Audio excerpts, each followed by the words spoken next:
Trump launches warships bearing his name, and their weapons scare the world. Meanwhile, Venezuela warns of the consequences of U.S. oil sanctions, describing them as maritime piracy. Here are the latest developments. U.S. President Donald Trump revealed the launch of a new class of warships named Trump, which he described as superior combat vessels intended to replace what he called the old and deteriorating U.S. fleet. According to Trump, these ships will help maintain American military superiority, revive the U.S. shipbuilding industry, and instill fear in America's enemies worldwide. Could this be a message aimed at Venezuela?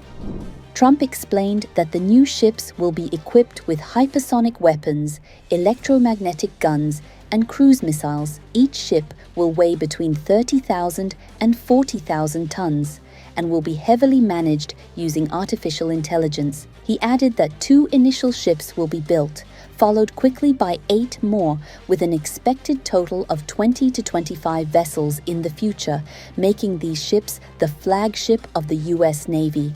He also stated, "The U.S. Navy will lead the design of these ships in cooperation with me because I have excellent taste." The U.S. Navy will lead the design of these ships along with me because I'm a very aesthetic person, alongside our partners in American industry, and we're going to have Pete Hegseth and Marco and a lot of very talented people involved, but a lot of it's already been done. We've been doing this for months.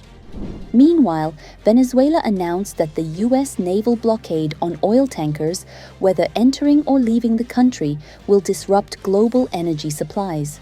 According to a message signed by President Nicolas Maduro and read by Foreign Minister Jorge Arreaza, the seizure of 2 tankers carrying around 4 million barrels of Venezuelan oil represents a direct threat to the international legal system and global security. Caracas also warned that these measures will not only harm Venezuela but will also destabilize international energy markets, emphasizing that energy should never be used as a weapon of war or a tool of political coercion. Maduro criticized the U.S. military presence in the Caribbean, describing it as a direct threat involving the use of force.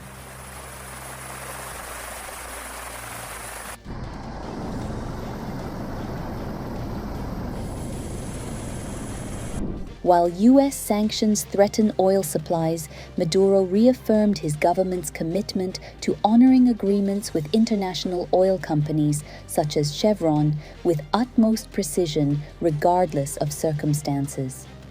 Global oil prices rose after most Venezuelan tankers restricted shipments to domestic ports only. Y lo que ha sucedido el día de ayer y hoy, cuando el gobierno de los Estados Unidos dice que le pertenecen a ellos y que los venezolanos le robamos el petróleo. O sea, que el petróleo venezolano le pertenece a ellos. Que los minerales venezolanos, el oro y todos los minerales le pertenecen a ellos.